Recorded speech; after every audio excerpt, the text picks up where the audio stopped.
स्वार्थपरता आध्यात्मिक पतन का मूल कारण है। स्वार्थपरता मनुष्य की आध्यात्मिक उन्नति में एक बहुत बड़ी बाधा स्वरूप है। जब किन्हीं कारणोंवश हमारी इच्छाओं की तृप्ति नहीं होती, तभी स्वार्थपरता अस्तित्व में आती है। साथ ही जो मनुष्य मानव स्वभाव के वास्तविक स्वरूप से अनजान होता है, उसमें भी इस प्रवृत्ति का जन्म होता है। जन्म जन्मांतर के विकास क्रम में हमारे भीतर जो नाना प्रकार के संस्कार एकत्रित हो जाते हैं, उनसे मानवीय चेतना आच्छादित हो जाती है। ये संस्कार ही इच्छाओं के रूप में प्रकट होते हैं और इन इच्छाओं द्वारा हमारी चेतना का क्षेत्र बहुत कुछ सीमित हो जाता है। स्वार्थपरता का घेरा इच्छाओं के घेरे के बराबर ही होता है। तरह तरह की इच्छाओं के अवरोध के कारण अपने यथार्थ स्वरूप की अभिव्यक्ति आत्मा के लिए असंभव हो जाती है। इससे हमारा जीवन अपने तक ही केंद्रित और सीमित हो जाता है। इसके लिए हम इच्छानुकूल वस्तुओं की खोज करते रहते हैं, जो सबकी सब परिवर्तनशील और क्षणभंगुर होती हैं। किंतु ऐसे नाशवान वस्तुओं के द्वारा वास्तविक तृप्ति होनी असंभव है। जीवन की चंचल वस्तुओं से प्राप्त संतोष स्थायी नहीं होता और मनुष्य की चाहें या इच्छाएं अतृप्त बनी रहती हैं। इस प्रकार असंतोष का एक सामान्य भाव सदैव मौजूद रहता है, जिसके साथ सभी प्रकार की चिंताओं का आगमन होता है। मनुष्य का निष्फल अहंकार जितने मुख्य रूपों में व्यक्त होता है, वे हैं काम, लोभ और क्रोध। कई दृष्टियों से काम बहुत कुछ लोभ के ही समान है, केवल इसके तृप्त होने की विधि भिन्न है, जिसका सीधा संबंध स्थूल क्षेत्र से रहता है। काम स्थूल शरीर के माध्यम से अपनी अभिव्यक्ति करता है। लोभ हृदय की विश्रामहीनता की एक अवस्था है और वह अधिकार तथा सत्ता की लिप्सा से उत्पन्न होता है। इच्छाओं की पूर्ति के लिए अधिकार और शक्ति की खोज की जाती है। इस प्रयत्न में मनुष्य आंशिक रूप से ही सफल होता है और उसका यह आंशिक संतोष इच्छा की अग्नि को शांत करने के बदले और भी भड़काता है। इस कारण लोभ के लिए अपने सम्मुख स्थित विशाल क्षेत्र पर विजय पाना असंभव होता है और वह मनुष्य को अत्यंत असंतुष्ट बना देता है। इससे क्रोध की उत्पत्ति होती है। क्रोध उत्तेजित मन का उफान है। इच्छाओं के खंडित होने से वह उत्पन्न होता है। उसका लक्ष्य होता है इच्छाओं के तृप्त होने के मार्ग की बाधाओं को दूर करना। इस प्रकार काम, लोभ और क्रोध की प्रवृत्तियों द्वारा ही मनुष्य निराशा का अनुभव करता है और उसका निष्फल अहम काम, लोभ और क्रोध के द्वारा ही अधिक तृप्ति के साधनों की खोज करता है। इस प्रकार हमारी आत्मा की चेतना असीम निराशा के दुष्ट चक्कर में फंस जाती है। काम, लोभ या क्रोध की पूर्ति न होने से निराशा उत्पन्न होती है। इन तीनों पतनकारी प्रवृत्तियों का विस्तार स्वार्थपरता के साथ ही होता है। इन तीनों अन्योन्याश्रित दुर्गुणों का मुख्य आधार स्वार्थपरता ही है। अतः स्वार्थपरता ही वास्तव में हमारी समस्त निराशा और चिंताओं का आदि कारण है। पर इस प्रयत्न में वह अपने आप को ही पराजित करती है। वह इच्छाओं के विस्तार द्वारा अपनी तृप्ति करना चाहती है, पर परिणाम में उसे एक असीम असंतोष ही मिलता है। स्वार्थपरता का अनिवार्य परिणाम असंतोष और निराशा है, क्योंकि इच्छाओं का कोई अंत नहीं है। इसलिए सुख की समस्या का एकमात्र उपाय इच्छा त्याग है। पर बाहरी दमन के कारण इच्छाओं पर पूर्ण विजय प्राप्त नहीं की जा सकती।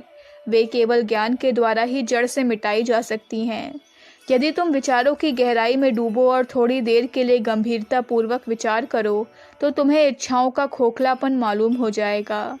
सोचो कि इतने वर्षों में तुम्हें कितना सुख मिला तथा कितना दुख मिला। जीवन में तुमने जो भोग किया वह आज शून्य के बराबर है, और जीवन में तुम्हें जो कष्ट मिला वह भी कुछ नहीं के समान है। वास्तव में वह दोनों ही भ्रम थे।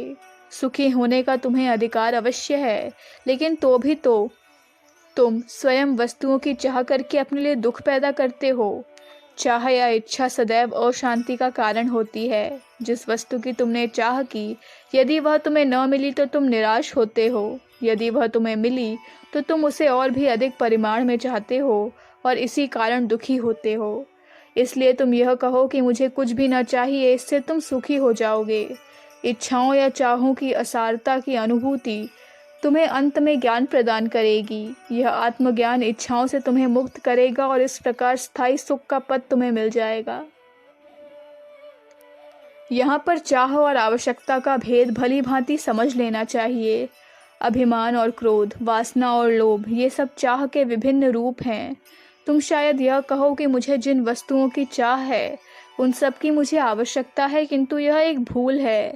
यदि रेगिस्तान में तुम प्यासे हो तो तुमको स्वच्छ जल की आवश्यकता है, न कि शरबत की। जब तक मनुष्य का शरीर है तब तक आवश्यकताएं रहेंगी और ऐसी आवश्यकताएं पूरा करना जरूरी है। किंतु चाह मूढ़ कल्पना का परिणाम है। यदि सुख पाना है तो सावधानी पूर्वक हमें उनको निर्मूल करना चाहिए। स्वार्थपरता के नाश की दूसरी विधि है हमारे भीतर प्रेम का उदय होना। सच्चे अस्तित्व का अर्थ है प्रेम करके मरना। यदि तुम एक दूसरे को प्रेम नहीं कर सकते हो तो तुम उन्हें कैसे प्रेम कर सकते हो जो तुम्हें यंत्रणा देते हैं। स्वार्थपरता की सीमाएं अज्ञान द्वारा निर्मित होती हैं, किंतु जब मनुष्य यह जान लेता है कि उसकी रुचि और कार्य क्षेत्र के विस्तृत उदार होने से उसे अधिक गौरवपूर्ण संतोष की प्राप्ति होगी, तब वह सेवामय जीवन की ओर अग्रसर होता है। इस स्थिति में वह सदिच्छाओं को अपने मन में स्थान देता है, पर दुख निवारण तथा परोपकार द्वारा दूसरों को सुखी करना चाहता है। यद्यपि ऐसी अच्छी इच्छाओं में भी स्वार्थ का अप्रत्यक्ष संबंध रहता है, तथापि उसके सत्कार्यों पर संकुचित स्वार्थपरता का अधिकार नहीं रहता। व्यक्तिगत अहम की रचना में जो इच्छाएं प्रविष्ट होती हैं वे या तो अच्छी होती हैं या बुरी। बुरी इच्छाएं सामान्यतः स्वार्थपरता के नाम से पुकारी जाती हैं और अच्छी इच्छाएं निस्वार्थता के नाम से। किंतु स्वार्थपरता और निस्वार्थता के बीच कोई विभाजक रेखा नहीं खींची जा सकती। ये दोनों द्वैत के क्षेत्र में ही कार्य करती हैं। स्वार्थपरता का जन्म तब होता है जब सारी इच्छाएं अपने संकुचित व्यक्तित्व के चारों ओर केंद्रीभूत कर दी जाती हैं। जब निस्वार्थता का उदय होता है तब इच्छाओं का सामान्य रूप में विस्तार होने लगता है। इच्छाओं के विस्तार का यह परिणाम होता है कि वे एक विशाल क्षेत्र को घेरती हैं। एक सीमित क्षेत्र तक रुचियों का संकुचित होना स्वार्थपरता है और एक विशाल क्षेत्र में रुचियों का विस्तार निस्वार्थता है। द्वैत की दुनिया से ऊपर उठकर एकात्म भाव की दुनिया में प्रविष्ट होने के लिए स्वार्थ का निस्वार्थता में परिणत होना नितांत आवश्यक है। दृढ़ आग्रह के साथ तथा निरंतर सत्कार्यों के करते रहने से स्वार्थ क्षीण हो जाता है। स्वार्थ जब संकुचित क्षेत्र से विस्तृत क्षेत्र में बढ़ता है और सत्कार्यों के रूप में प्रकट होने लगता है, तब अपने ही नाश का साधन बन जाता है। तब व्यक्तिगत स्वार्थ अपने को जागतिक या सार्वजनिक हित में लीन कर देता है। यद्यपि यह निस्वार्थ और परहित परायण जीवन भी द्वंद्वों से आबद्ध होता है, परंतु यह स्थिति द्वंद्वों से पूर्णतः मुक्त होने के पहले की एक आवश्यक सीढ़ी है। सत्कार्य वह साधन है जिसके द्वारा आत्मा अपने अज्ञान का उन्मूलन कर सकता है। अच्छाई को पार करके आत्मा परमात्मा में पहुंचता है। निस्वार्थता सर्वोपरि परमार्थ में लय हो जाती है। मुक्ति की अवस्था में स्वार्थपरता तथा निस्वार्थता का अस्तित्व सामान्य अर्थ में नहीं रह जाता और सभी के प्रति आत्मीयता की भावना में इनका रूपांतर हो जाता है। विश्व के समस्त जीवन में एकता का ज्ञान हो जाने से परम शांति एवं अथाह आनंद की उपलब्धि होती है। यह ज्ञान आध्यात्मिक गति शून्यता नहीं है और इसके द्वारा सापेक्षिक मूल्यों का भी नाश नहीं होता। सभी के प्रति आत्मीयता की अनुभूति से ऐसी स्थायी समता की प्राप्ति होती है जिसमें विवेक ज्यों का त्यों बना रहता है, तथा ऐसी शांति प्राप्त होती है जो संसार के प्रति उदासीनता अथवा उपेक्षा का बर्ताव नहीं करती। सर्वभूतेषु आत्मवत का यह भाव केवल वैयक्तिक दृष्टिकोण के समन्वय का ही परिणाम नहीं होता, वरन यह अंतिम सत्य से, जिसके अंतर्गत सब कुछ है, एकता की वास्तविक प्राप्ति का परिणाम होता है। सभी इच्छाओं को निर्मूल करके अपना हृदय खोलो और उसमें केवल एक ही लालसा को स्थान दो, अर्थात अंतिम सत्य से एकत्व प्राप्त करने की लालसा।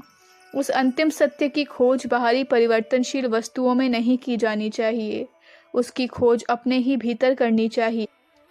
प्रत्येक बार जब तुम्हारा आत्मा तुम्हारे मानवीय हृदय में प्रवेश करना चाहता है, तब वह बाहर से तो ताला लगा हुआ पाता है तथा भीतर इच्छाओं की बड़ी भीड़ लगी रहती है। स्थायी आनंद का उद्गम स्थान सर्वत्र मौजूद है, किंतु तो भी समस्त प्राणी अज्ञान जनित इच्छाओं के कारण दुखी है। स्थायी सुख का लक्ष्य पूर्णतः तभी चमकता है जब सीमित अहंकार अपनी समस्त इच्छाओं के सहित अपने अंतिम नाश को प्राप्त होता है। अंत में एक बात स्पष्ट समझ लेनी चाहिए कि इच्छाओं को त्यागने का अर्थ संसार को त्याग देना या जीवन के प्रति पूर्णतया निषेधात्मक रूप धारण करना नहीं है। जीवन का ऐसा किसी भी प्रकार का निषेध मनुष्य को मनुष्यत्व शून्य बनाता है। ईश्वरत्व मनुष्यत्व से रहित नहीं है। आध्यात्मिकता का परमावश्यक कर्तव्य मनुष्य को अधिक मनुष्यत्व युक्त बनाना है। मनुष्य में जो सौंदर्य है, महानता है तथा सात्विकता है, उन्हें मुक्त तथा व्यक्त करने के कार्य का नाम आध्यात्मिकता है। बंधनों के भय से जीवन से दूर भागने से मुक्ति प्राप्त नहीं हो सकती। ऐसा करना जीवन का निराकरण है। प्रकृति की द्वंद्वात्मक अभिव्यक्ति से भयभीत होकर पीछे हटने से पूर्णता प्राप्त नहीं हो सकती। बंधन से बचने का प्रयत्न का अर्थ है जीवन से भयभीत होना, किंतु आध्यात्मिकता का अर्थ है परस्पर विरोधों से अभिभूत हुए बिना जीवन का ठीक और पूर्ण ढंग से सामना करना। ऐसी आध्यात्मिकता का पालन करने वाला जीवन के विभिन्न रूपों से अपना संपर्क बनाए रखकर भी आसक्ति से संपूर्णता रहित होकर आचरण करता है और इस प्रकार स्वार्थपरता के दोषों में किंचित भी ग्रस्त नहीं हो पाता। अखंड ज्योति, मई 1959, पृष्ठ संख्या 7, 8, 9, 10। हमारे YouTube चैनल विचार क्रांति दूत अखंड ज्योति पत्रिका को सब्सक्राइब करें एवं अगली वीडियोस प्राप्त करने के लिए बेल आइकन दबाएं। धन्यवाद।